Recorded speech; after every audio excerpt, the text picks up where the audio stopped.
खूपच सुंदर साधू संतांच्या कृपा आशीर्वादाने थोड्या मोठ्यांच्या मार्गदर्शनाने आणि गावातील तरुणांच्या सहकार्याने चालत असलेला अखंड हरिनाम सप्ताह आणि या अखंड हरिनाम सप्ताह मधील काल्याची कीर्तन रूपी सेवा माझ्याकडे आलेली आहे म्हणून समस्त ग्रामस्थ मंडळी सर्वांचे खूप खूप मनापासून धन्यवाद करते। आनंदराव, संतोष भाऊ, माझ्या नवऱ्यानं माझ्या लग्नात एवढे हार घेतले नव्हते व मला तसं जाग्यावरच लागायला जय हो। जमलं खूप चांगलं। एवढे सगळे हार मी झाले एवढीशी, हार झाले एवढे, पुढच्या वेळेस एवढी होऊन येईल। हा, ह्याच्यापेक्षा दुपटीन हार मला सहन झाले पाहिजे, बरोबर आहे आनंदराव? यांच्यापेक्षा मोठी होऊन येते। हा, जमलं खूपच सुंदर आनंद। आणि या आनंदामध्ये काल्याचे कीर्तन रूपी सेवा माझ्याकडं सर्वांचेच खूप खूप मनापासून धन्यवाद। त्याचबरोबर खूप सुंदर या ठिकाणी महाराष्ट्रातील ख्यातनाम भजनी मंडळी उपस्थित आहे, त्यातीलच हरिभक्त पारायण, संगीत विशारद, संगीत अलंकार संतोष महाराज घ्यार यांचे खूप खूप मनापासून धन्यवाद।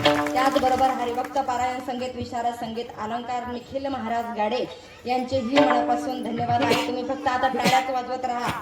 हरिभक्त पारायण गंगाधर महाराज शिंदे, हरिभक्त पारायण, संगीत विशारद, संगीत अलंकार सौभाग्यवती अनुसयाताई महाराज इंगळे पुसदकर ह्याही या ठिकाणी उपस्थित आहे। त्याचबरोबर संतोष महाराज यांच्या वारकरी संस्थेतले विद्यार्थी सुद्धा उपस्थित आहेत। या बालगोपाळांसाठी जोरदार टाळ्या। त्याचबरोबर सर्व भजनी मंडळी उपस्थित असणारी खूप सुंदर सकाळचा काकडा आपल्या सुमधुर वाणीतून आम्ही श्रवण केला, बरोबर आहे ना? तुम्हीच म्हणत होता ना काकडा? हा, खूप सुंदर गोड ज्यांच्या आवाजातून आपण सकाळची सुरुवात आनंदात करावी ते आमच्या अनुसया ताई सुद्धा उपस्थित आहेत। त्याचबरोबर खूप सुंदर ज्यांच्या मृदंगाची थाप आपल्या सर्वांच्या कानावरती पडतीये, मृदंगाचार्य मृदंग महामेरू तालमणी हरिभक्त पारायण सत्यम महाराज यांच्यासाठी जोरदार खूप गोड सुंदर या ठिकाणी आपल्याला मृदंगाची साथ करत आहे। त्याचबरोबर चोपदार बाबाही उपस्थित आहेत। मस्त, बरेच टनटन, मजेत, खुशाल, काय म्हणतात तुमच्याकडे? आनंदात, वाक्या बात, जमला। त्याचबरोबर विनेकरी बाबा सुद्धा उपस्थित आहेत, विनेकरी आई सुद्धा उपस्थित आहेत। तर सर्वच भजनी मंडळी असणारी सर्वांचेच खूप खूप मनापासून धन्यवाद। त्याचबरोबर सगळ्यात महत्त्वाचं सांगायचं म्हणजे हालाकी बघायला गेलं तर बसण्याची सुद्धा आज त्यांच्यामध्ये ताकद उरलेली नाही, तरी सुद्धा माझ्या पामराच्या कीर्तनाला या ठिकाणी आईसाहेब उपस्थित आहेत म्हणून माईच्या चरणाला स्पर्श करते म्हणून आईसाहेब सुद्धा उपस्थित आहेत। खूप सुंदर आनंद वाटला। इतके दिवस आमचा दुसऱ्या दिवशी धर्ममंडप फुल भरल्यासारखा वाटत होता, परंतु परत रिकामा झाल्यासारखा वाटत होता, कारण की आईची तब्येत बरोबर नाही। परंतु आज त्यांच्याकडे बघितल्याच्या नंतर सुद्धा लगेच आपल्या सर्वांच्या लक्षात येईल की आजही सुद्धा आज इथं बसण्याचं त्यांच्या शरीरामध्ये त्राण राहिलेला नाहीये, ताकद नाही, तरी सुद्धा आपल्या सर्वांना आशीर्वाद देण्यासाठी आई या ठिकाणी उपस्थित आहेत।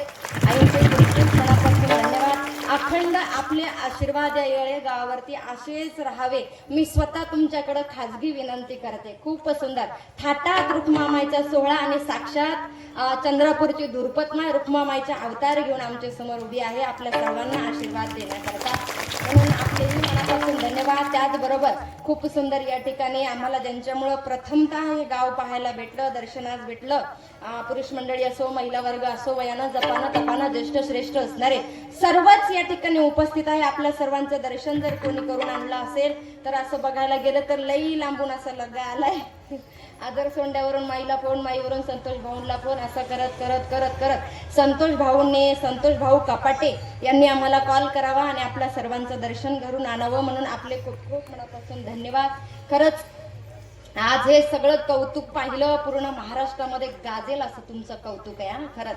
आणि मी सांगेल तुम्हाला माया हो, आपला सप्ताह लाख पर्यंत व्ह्यूवर्स पर्यंत गेलाय, फक्त येळेगाव पुरता राहिला नाही। संतोष भाऊ काल टाकलेला व्हिडिओ अर्धा लाख लोकांनी बघितलाय, 50,000 लोकांपर्यंत तो व्हिडिओ गेलाय। आपल्या गावचा येळेगावचा सप्ताह त्याचबरोबर खूप सुंदर आमच्या मंडपवाले बाबा आनंदराव बाबा आपले खूप खूप मनापासून धन्यवाद. खूप सुंदर त्यांनी म्हटलं मी अशी होऊन येते गेलं की वटच दाबला म्हटले नक्की 100%. आणि खरंच तुम्ही जरी घरी नव्हते पण आम्ही घरी जाऊन आलो, घर बघून आलो, घर पाहिलं सुंदरपैकी आनंद घरामध्ये. त्याचबरोबर वामनराव भाऊंचे सुद्धा खूप खूप मनापासून धन्यवाद. हरिभक्त पारायण काळबा पाटलांचे सुद्धा मनापासून धन्यवाद. त्याचबरोबर कथा सुरू होण्याआधी कीर्तन सुरू होण्याआधी ज्यांचं प्रथमतः धर्ममंडपामध्ये आगमन असतं तर हरिभक्त पारायण या वारकरी संप्रदायावरती नितांत प्रेम करणारे व्यंकटराव पाटील कपाटे बाबा सुद्धा उपस्थित आहेत. बाबांचे सुद्धा खूप खूप मनापासून धन्यवाद. त्याचबरोबर सर्व विद्यार्थी मंडळ हे सगळे काही ज्यांच्याकडे राहता येते आनंदरावांचे राहतेगड आईसाहेब सर्वांचेच खूप खूप मनापासून धन्यवाद. सिस्टीम सुद्धा गोड सुंदर लागली. दादांसाठी जोरदार टाका. आता मला फक्त एवढंच सांगा टाइम किती झालाय द्या माझ्याकडे. म्हणजे कसं त्याच्यानुसार आपल्याला समोर 1 वाजला की 12 महिन्याचं कामच नाही. 1 वाजलाय. किती वाजेपर्यंत करायचंय? 4 वाजेपर्यंत. हे गप तू कुठं बसला रे? आता करायला 1 वाजलाय. माया हो पोटात काय टाकलं का ग? कसे तोंड सुकले व बाई बाई बाई बाई तू तर म्हणती 4 वाजलो. 2 वाजेपर्यंत सगळं काही आटपते. बरोबर अनुराव बाबा बरोबर. 2 वाजेपर्यंत तेच तर म्हणलं का असं करायला. तसं करूच नका तुम्ही. आता सुंदर अशा खरमळून भुका लागल्या आता आणि भुका लागल्यावर इकडे सुंदरपैकी स्वयंपाक सुद्धा चालू आहे. ज्यांचं अन्नदान आहे तर त्या अन्नदात्यांनी सगळ्यांनीच हार घालून माझा सत्कार केलाय. 7ही दिवसाचे अन्नदाते त्यांचेही खूप खूप मनापासून धन्यवाद. आणि आज ज्यांचं या ठिकाणी अन्नदान आहे तर कैलासवती वाशी मारुतीराव उमाजी मोतीराम उमाजी पाटील त्याचबरोबर कैलासवासी शंकरराव चिमणाजी पाटील यांच्या स्मरणार्थ राघोजी मानिका कपाटे नारायणजी वाडा यांच्याकडून आजचा महाप्रसाद आहे. तर सर्वांचे खूप खूप मनापासून धन्यवाद. कीर्तनाला सुरुवात. विठ्ठल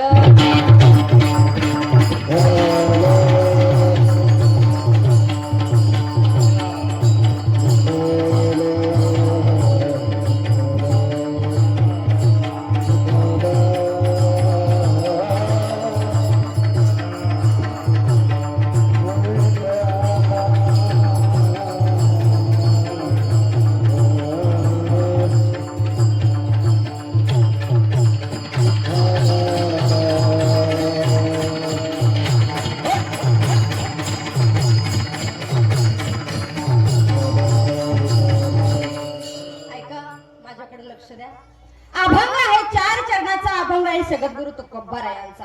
आणि या अभंगाद्वारे श्री तुकोबारायांनी सांगायला सुरुवात केलेली गोकुळातल्या सुखाचा आनंद सांगितला जातो. असा जर विचार करायला गेला तर बाकीच्या 7 दिवसाचे कीर्तन वेगळे आणि आजचं कीर्तन वेगळं. का आजचं कीर्तन वेगळं आहे तर त्याच्या मागचं कारण असं सांगितलं जातं आजचं कीर्तन बांधू नये माय बापू. आजच्या कीर्तनामध्ये बाकी कोणताच उच्चार केला जात नाही. उच्चार केला जातो तो फक्त आणि फक्त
गोकुळामध्ये चरित्र केलेलं आहे. त्याचा उच्चार करायचा आहे, आचार करायचा नाही. इकडं इकडं इकडं माझ्याकडे लक्ष द्या. आपण त्याचा फक्त उच्चार करायचा आहे, आचार करायचा नाही. आचार केला जातो म्हणजे प्रभू रामचंद्रजींचा. एक वचनी, एक पाणी, एक बाणी, एक पत्नी असणारे जर कोण असतील, मर्यादा पुरुषोत्तम म्हणून ज्यांना ओळखलं जातं म्हणजे ते माझे राघवेंद्रजी.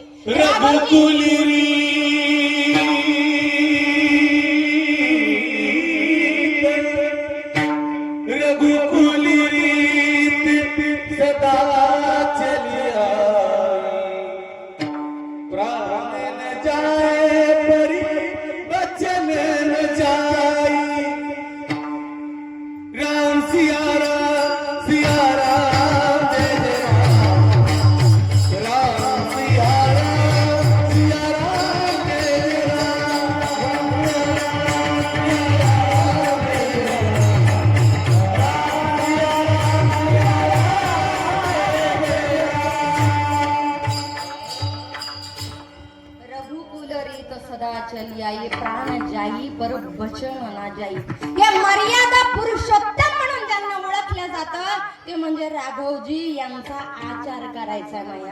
त्यांनी जसं जीवन जगले ते जीवन जगण्याचा प्रयत्न तुम्ही आम्ही सर्वसाधारण माणसांनी करायचा आहे. परंतु आपण राघवजींसारखं जगू शकतो, कृष्णासारखं जगू शकत नाही. त्याचा फक्त उच्चारच करू शकतो. त्या बाबाला 16,108 बायका होत्या. त्याच्यासारखं वागू शकता का? आपल्या एकीनच नाकात जीव आणलाय. कस काय? आपल्या एकीनच नाकात जीव आणला. हे बिचारे मागे उभी राहिलेली आहे. हे तर म्हटले ताई यांचं तर बरं एका होईना नाकात जीव आणलाय, पण आम्हाला तर तशी पण नाही. लय अवघड परिस्थिती झाली. इकडे तेच आहे, बरोबर आहे का नाही? इकडे कस काय, कस काय माया हो इकडे कस काय? तसंच आहे. मी बघायले 8 दिवस झाले तुमच्या गावात. काही काहीचे चेहरे असे प्रफुल्लित आहेत आणि काही काहीचे असे गळून गेलेत. काय करा, प्रत्येक ठिकाणी तेच चालू आहे महाराज. 30, 32, 35 काय काय इकडं म्हणतील ताई पुढे जाऊ नका हो, तितक्या हात तरी उरकून घ्या. काही नाही, 35, 37, 39. व्यंकटराव बाबा म्हणजे संपलं. बरोबर आहे. 40च्या पुढे गेल्यावर काला कोणी तुम्हाला पोरगी देई? काही नाही, पण पोरं आहात तशीच मजेत राहा रे. टेन्शन घेऊ नका गड्या. लग्न झालेला विचारा काय अवस्था आहे यायची.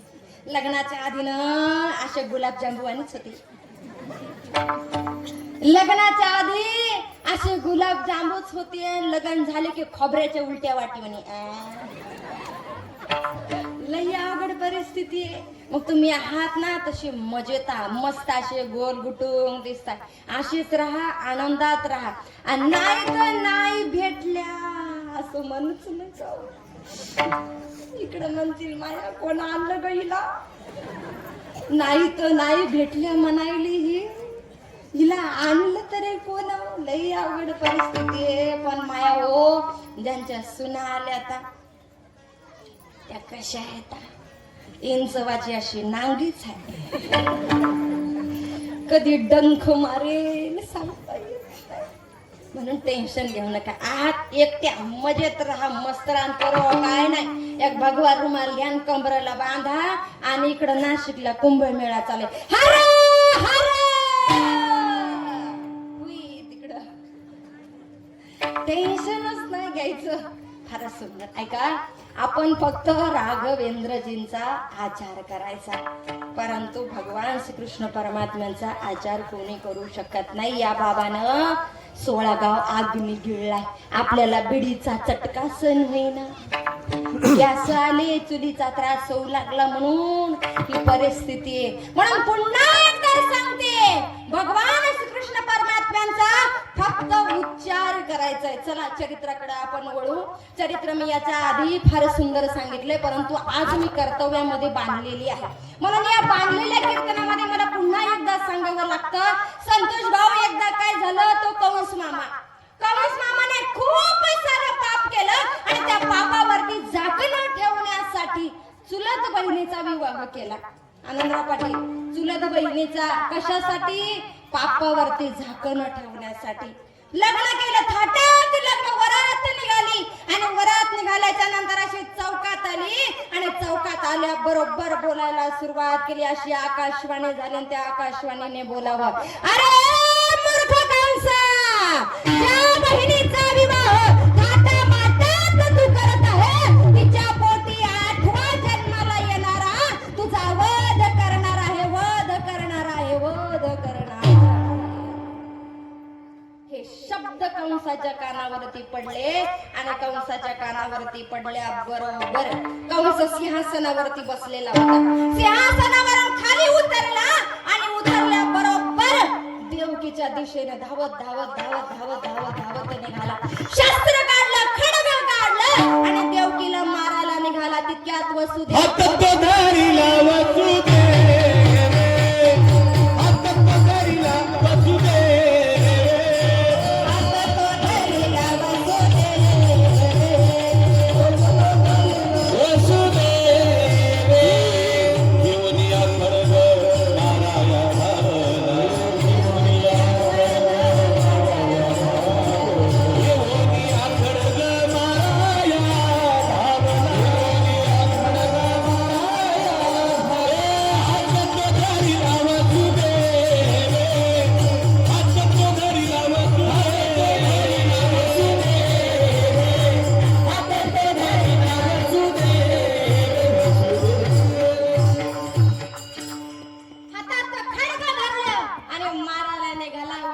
आडवे आले. आडवे आल्याबरोबर त्या ठिकाणी बोलायला सुरुवात केली. ए कंसा, ए माय इकडं, हॅलो, हा इकडं लक्ष द्या मा. थोड्यात उरकणार आहे मी, जास्त वेळ तुमचा घेणारच नाही. मी म्हणली 1 पर्यंत, पण अर्ध्या तासात उरकण्याचा प्रयत्न करते.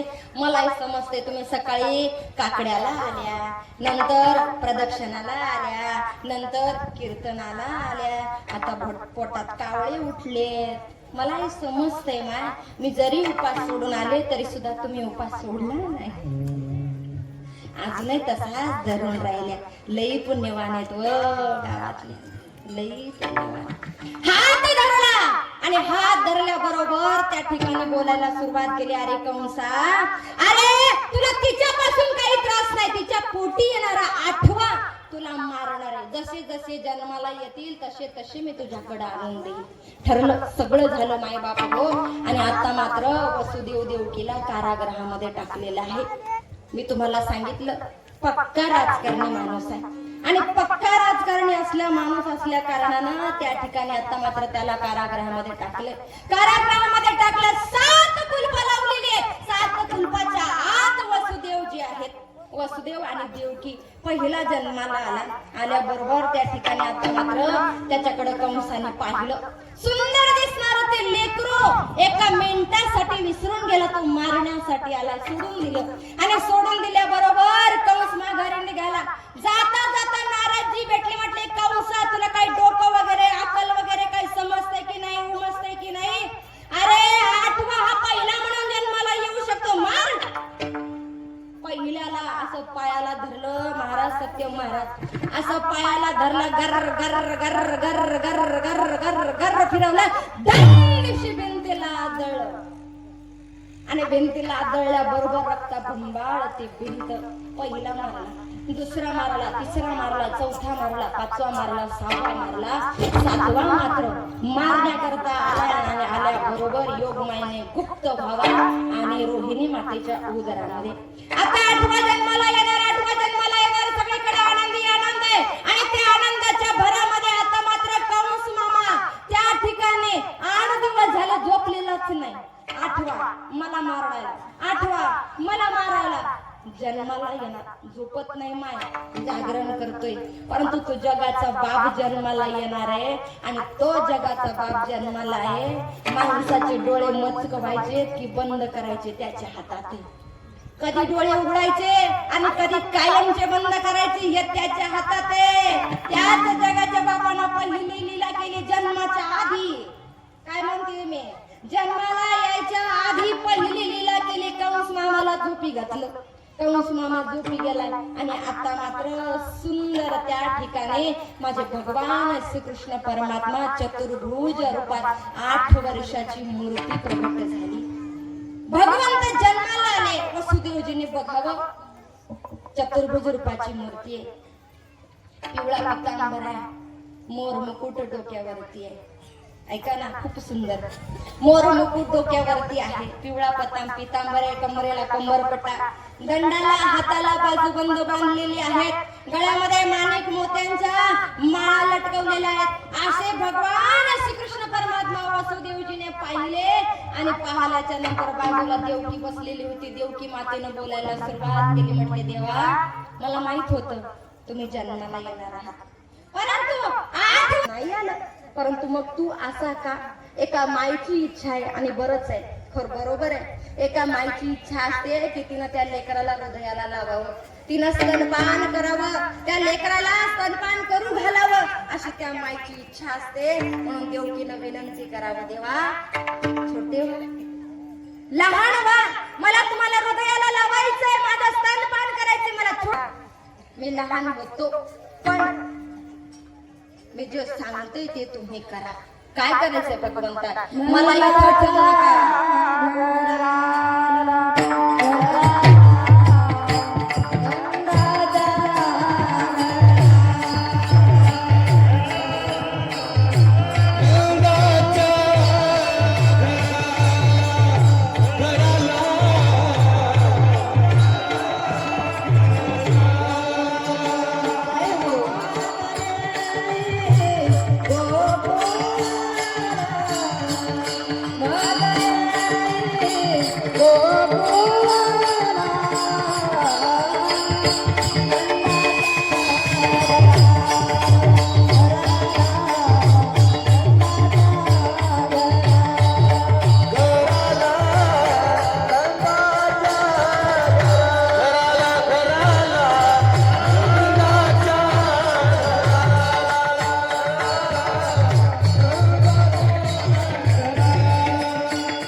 नंदाच्या घराला घेऊन जा टाकले आणि टाकल्याबरोबर आता मात्र माझ्या भगवंताच्या लीलेला सुरुवात झाली.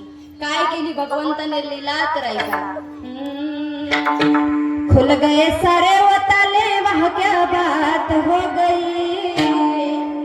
खुल गए सारे वताले वह क्या बात हो गई, जब से जन्मे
सुरुवात झाली. बरं माया हो, भगवंताची पहिली लीला तुमच्या समोर मी मांडली, कंसाला झोपी घालणं. दुसरी लीला, हातापायाला लोखंड पोलादी लाकडी त्या ठिकाणी कुलप दरवाजी होती, सगळं काही माझ्या भगवंताने गळून टाकलेलं आहे. आणि आता वासुदेवजीने डोक्यावरती घेतलं, माझ्या भगवान श्रीकृष्ण परमात्म्याला घेऊन निघाले. यमुना मैया भेटली. यमुना मैया म्हणते मला दर्शन घ्यायचं देवाचं. कमरेला पाणी, कमरेचं छातीला, छातीचं खांद्याला, आता मात्र तोंडात जायला लागलं, नाकात जायला लागलं, डोळ्यात जायला लागलं. भगवंत म्हणत होते अगं माझी डॅडी आहे. बरोबर आहे, हे माझे डॅडी आहे. माझे डॅडा जर जिवंत राहिले तर मी गोकुळामध्ये पोहोचेन, नाहीतर मग कसं होईल? पुढच्या कार्याला करायचंय का? यमुना मैया म्हटली आहो. यमुना मैयाची आहो होती ते भगवान श्रीकृष्ण परमात्मा. यमुना मैया म्हणते आहो तुमचं दर्शन जोपर्यंत होत नाही तोपर्यंत मी मात्र रस्ता देत नाही. भगवंताने डावा पायाचा अंगुष्ठा काढला, यमुना मैयाला दर्शन दिलं आणि दर्शन दिल्याबरोबर आता मात्र रस्ता दिला. गेले समोर गेल्याच्या नंतर गोकुळामध्ये यशोदा मैया निद्रावस्थेमध्ये होते. तिथे गेल्याच्या नंतर भगवंताला ठेवलं. तिथे माया जन्माला आली होती, ती माया घेतली आणि वसुदेवजी वापस आलेले आपल्या कारागृहामध्ये. आता हा भाग थोडासा बाजूला, इकडचा भाग पाहूया. आता 2 पार्टीचं भाषण चालू आहे बरं. आता इकडच्या पार्टीत जायचंय आपल्याला, गोकुळातल्या. गोकुळामध्ये गेल्याच्या नंतर सकाळी सकाळी माझ्या भगवान श्रीकृष्ण परमात्म्याने रडायला सुरुवात केली आणि रडणारा आवाज दायनींच्या कानावरती गेला आणि कानावरती गेल्याबरोबर आता सगळ्या धावतच निघाल्या. पळत पळत पळत पळत पळत पळत नंदरायकडे गेल्या आणि तिथे गेल्याच्या नंतर सांगायला सुरुवात केली, नंदराय ओ नंदराय ओ नंदराय आपके घर गैया चराने रास रचाने माखन चुराने छोटे से प्यारों से लल्ला भयो.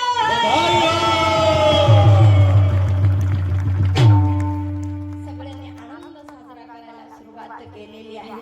तो आनंद म्हणजे गोकुळातला आहे आणि तोच आनंद तुकोबाराय पहिले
त्याची सुरुवात सांगता येत नाही, शेवटही सांगता येत नाही. एवढा आनंद माझ्या धर्म मंडपामध्ये आहे. बघा ना, प्रत्येकाचे चेहरे जरी भुकेनं व्याकुळ झाले असतील परंतु चेहऱ्यावरती मात्र स्मित हास्य तेवढंच कायम आहे.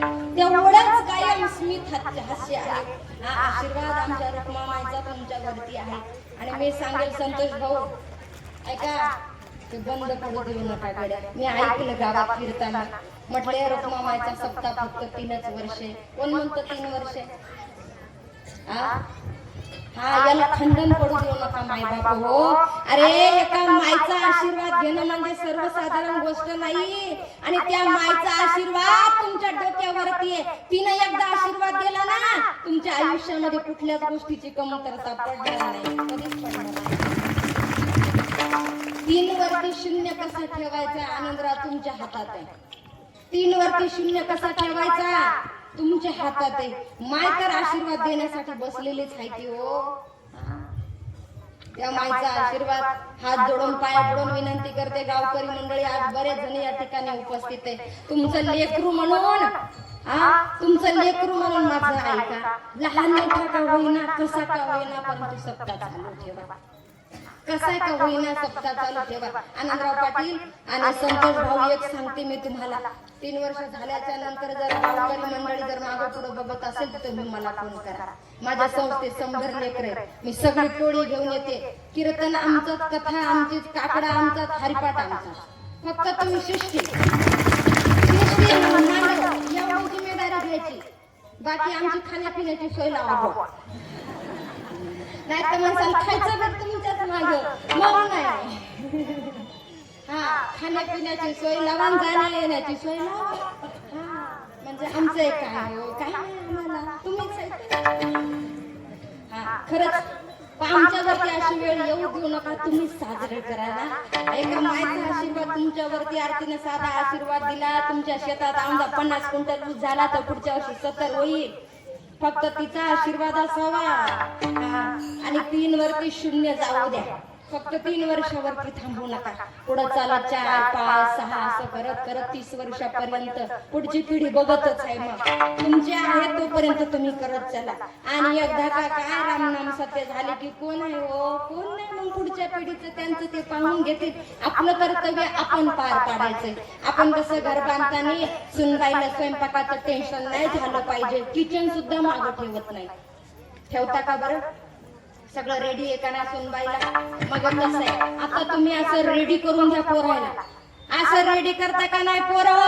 आम्ही फक्त ऑर्डर देणार, सगळं तुम्ही पाळायचंय. आणि आजकालच्या पोरांनी एकदा का हातात घेतलं रे घेतलं, 100% पाळतील याची गॅरंटी मी देते. तुम्ही यायला सांगा, अशी ऑर्डर द्या बसून.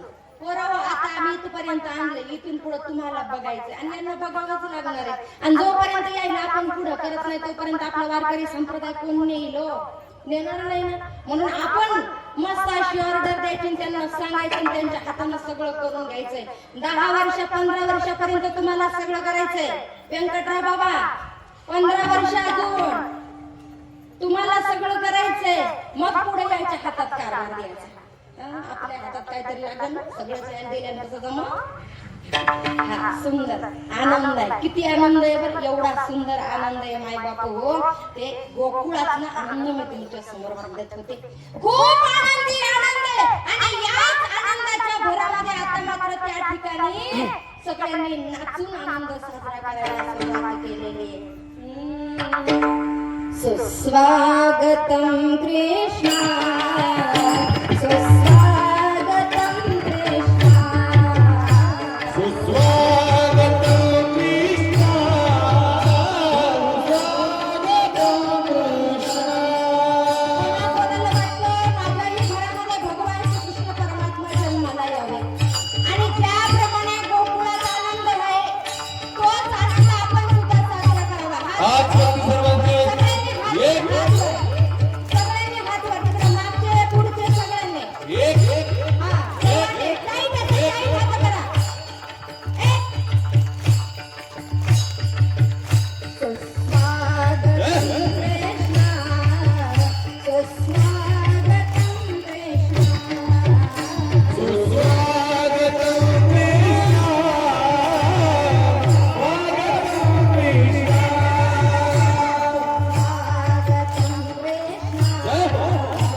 कशासाठी केलं, का केलं, त्याच्या मागचं कारण सांगितलं जातं. नंदरायांच्या घरी बाळकृष्ण जन्माला आले, अभंगाचं दुसरं चरण.